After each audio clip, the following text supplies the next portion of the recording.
So khona lokuqhamukayo imbongolo leziqhamukayo lokuncane lama-toys okuthiwa khona amaqwelasi kuthi ngamabhinga angayizwaka leyo nto akebeme ongakholwa uyosala kanje amaqwela yobhala emlandweni nempilo isebesele kanje.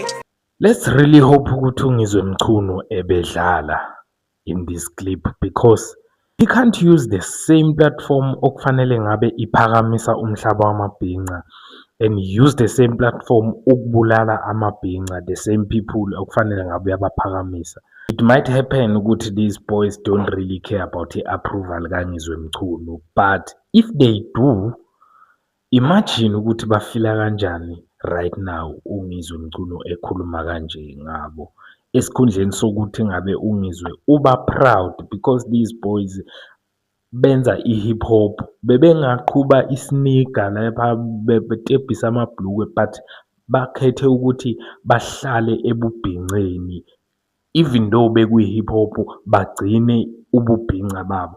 But yena ukhuluma ngalendlela akhuluma ngayo. Let's really hope ukuthi uyadlala uNgizwe Mchunu because this is not the way to go.